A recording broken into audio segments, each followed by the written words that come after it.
जय श्री राधे, जय श्री कृष्णा। दोस्तों, आज की कथा में आप सभी भक्तों का बहुत बहुत स्वागत है।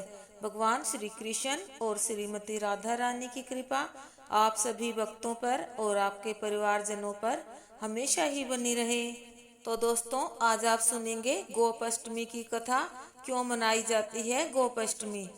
गोपाष्टमी कार्तिक शुक्ल की अष्टमी को मनाया जाता है। इस दिन भगवान श्री कृष्ण द्वारा गाय चराने की शुरुआत की गई थी। इस दिन गाय की पूजा की जाती है, उन्हें मिठाई खिलाई जाती है और उनके मेहंदी लगाई जाती है।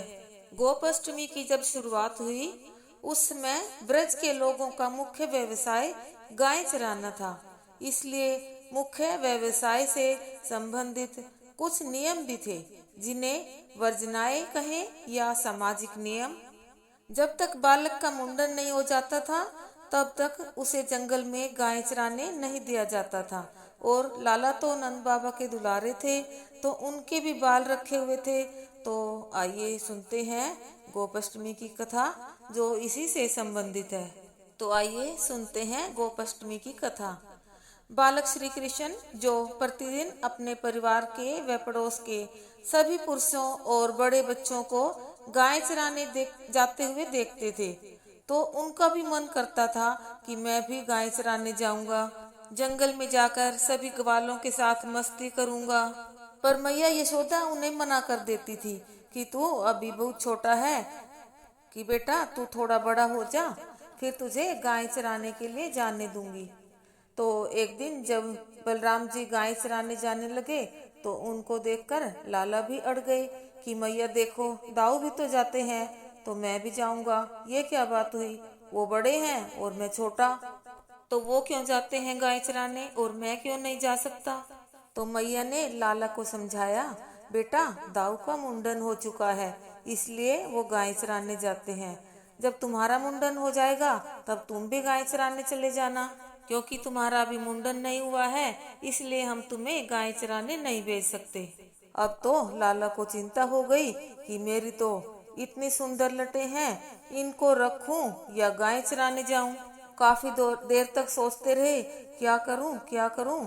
बहुत सोच विचार करके लाला ने मन में सोचा कि लटे तो फिर से आ जाएंगी, पर गाय चराने का जो सुख है वो मुझे कैसे दूर रहेगा मुझसे। कितना आनंद आता होगा गाय चराने में। मैं तो अपना मुंडन ही करा लूंगा, पर मैं तो गाय चराने जरूर जाऊंगा। तो उन्होंने तुरंत नंद बाबा से कहा कि बाबा, आप कल ही मेरा मुंडन करा दो, मुझे तो गाय चराने जाना है। नंद बाबा उनकी बात सुनकर हंसकर बोले, बेटा ऐसे कैसे करा दे तेरा मुंडन? हमारे प्यारे दुलारे लाला के मुंडन में तो बहुत सारे लोग आएंगे, बहुत जोरदार आयोजन होगा, आसपास के सभी लोग आएंगे, सबका खाना होगा। तो लाला ने कहा, जो भी करना है बाबा करो, पर मुझे तो गाय चराने जाना है। आप जल्दी से जल्दी मेरा मुंडन करा दो। क्योंकि मुंडन तो करवाना ही था, तो नंद बाबा ने गर्गाचार्य जी से सलाह करके लाला के मुंडन का मुहूर्त निकलवाया। और ये सब बातें गर्मी के समय की थी। तो अक्षय तृतीया का दिन भी निकट ही था, तो उस दिन मुंडन का आयोजन तय हुआ। सबको न्योते बांटे गए और भी बहुत सी तैयारियां करी गई। आखिर वो दिन आ ही गया जब लाला का मुंडन होना था। जोरदार आयोजन हुआ, मुंडन हुआ, और मुंडन होते ही लाला तो मैया जी से बोले, मैया मुझे मेरा कलेवा दे दो, मुझे अब गैया चराने जाना है, अब तो मुंडन भी हो गया है। कलेवा उसे कहते हैं जो हम सुबह नाश्ता करते हैं। तो मैया बोली, बेटा अभी इतने मेहमान आए हुए हैं घर में तुम्हें देखने के लिए, और तुम हो कि इतनी गर्मी में तुम्हें गाय चराने जाना है। तुम थोड़े दिन और रुक जाओ, जब तक गर्मी कम हो जाएगी तो फिर मैं तुम्हें दाऊ के साथ भेज दिया करूंगी। लाला भी अड़ गए, ये क्या बात हुई? ऐसे थोड़ी होता है, पहले तो मुंडन भी करा दिया, अब गाय चराने भी नहीं भेज रहे हो। मैंने तो गाय चराने के लिए ही मुंडन कराया था, नहीं तो मैं इतनी सुंदर लटों को क्यों काटने देता। मैं कुछ नहीं जानता, मैं तो आज और अभी जाऊंगा गाय चराने। अब मैया तो सोच में पड़ गई, छोटा सा मेरा लाला और इतनी गर्मी पड़ रही, कैसे भेजूं इसे गाय चराने? मेरे लाला को तो धूप लग जाएगी। तो मैया ने नंद बाबा को पास बुलाकर कहा, लाला तो मान नहीं रहा गाय चराने के लिए। आप ऐसा करो, इसको लेकर थोड़ी दूर तक घुमा लाइए, इसका मन भी बहल जाएगा, क्योंकि इतनी गर्मी में मैं इसे अकेले भी नहीं भेज सकती और दाऊ के साथ भी नहीं भेज सकती। तो नंद बाबा बोले कि इतने मेहमान आए हुए हैं, अब इन सबको छोड़कर मैं इसको लेकर कैसे जा सकता हूँ।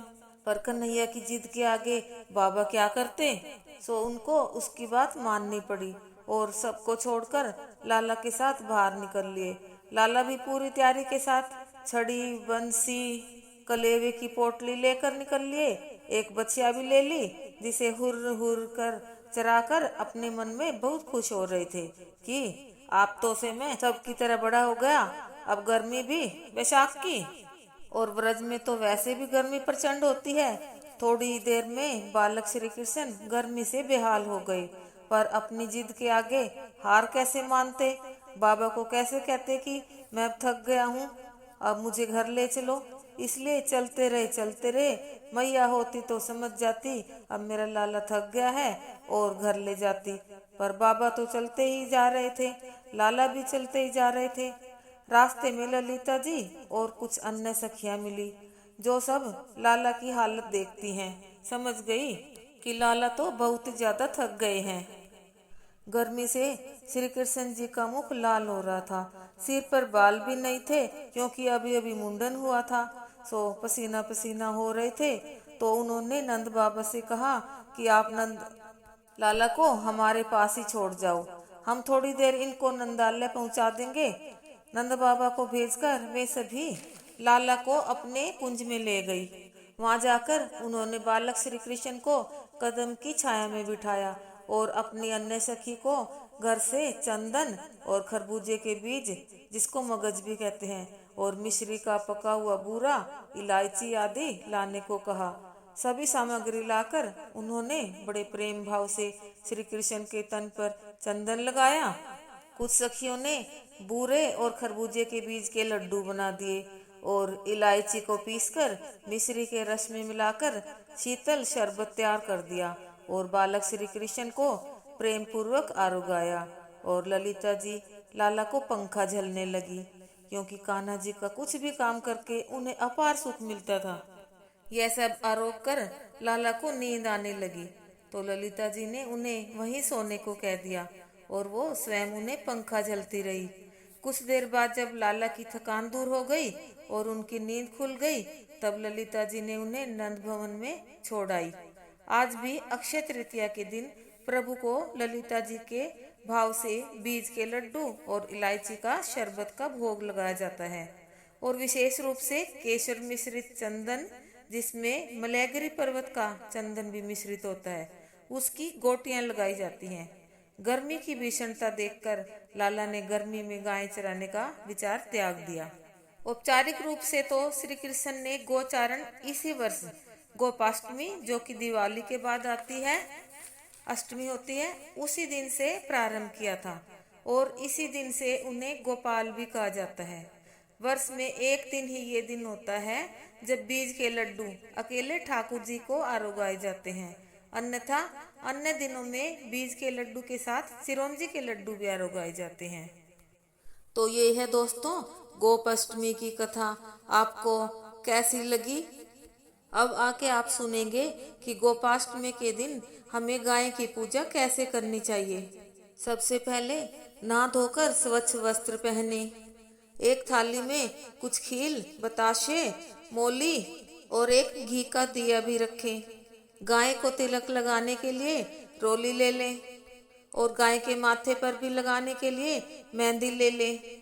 थोड़ा थोड़ा जल गाय के खूंटे पे चढ़ाने के लिए वो भी ले लें एक लोटे में। अब यहाँ तो कहीं जहाँ खूंटे पर बंधी हुई गाय हो या फिर किसी गौशाला में जाएं, गाय के खूंटे पर जल चढ़ाएं और गाय को रोली का तिलक लगाएं। गाय के हम कुछ चढ़ाने के लिए वस्त्र भी ले जा सकते हैं, जैसे कि शॉल ले जाएं। गाय के गले में मोली का धागा बांध दें। दीपक जलाकर गाय की आरती उतार कर दीपक को साइड में ही रख दें कहीं पर। गाय को मिठाई खिलाएं, हरा चारा भी डाल सकते हैं गाय को। वैसे तो गाय की सेवा हमें पूरा साल ही करनी चाहिए, लेकिन जब हमारे आसपास गाय नहीं होती तो गाय के नाम के पैसे हमें प्रतिदिन ही एक गुल्लक लगा लेनी चाहिए, उसमें डाल देनी चाहिए। प्रतिदिन जितनी भी श्रद्धा हो, हम 1 रुपया, 2 रुपया, 5 रुपए, 10 रुपए हम उस गुल्लक में डालते रहें, और जब बहुत सारे पैसे इकट्ठे हो जाएं, महीने में 2 महीने में, हम गौशाला में जाकर उसको डाल सकते हैं। क्योंकि हम एक ही दिन गोपाष्टमी के दिन जब गाय को ज्यादा खिला देंगे तो वो बीमार हो जाएगी। गोधूलि में जब गायें चर के लौट के आती हैं तो उनकी चरण धूलि भी लेनी चाहिए, बहुत अच्छी होती है सुख समृद्धि के लिए। और गाय की पूंछ को अपने माथे से भी लगा लें, पर थोड़ा सा दूर रहकर ही बच के, क्योंकि गाय का रूप ऐसा ही होता है, पता नहीं मार दे, चोट लग जाए। गाय की सेवा बहुत ही पुण्य फलदायी होती है। तो दोस्तों, हमें गाय की सेवा जरूर करनी चाहिए। हमारे अगर आसपास गौशाला है तो वहां जाकर हम नित्य प्रति ही कुछ उनकी झाड़ू लगाए गाय गौशाला में, या फिर अपनी श्रद्धा अनुसार चारा डालें।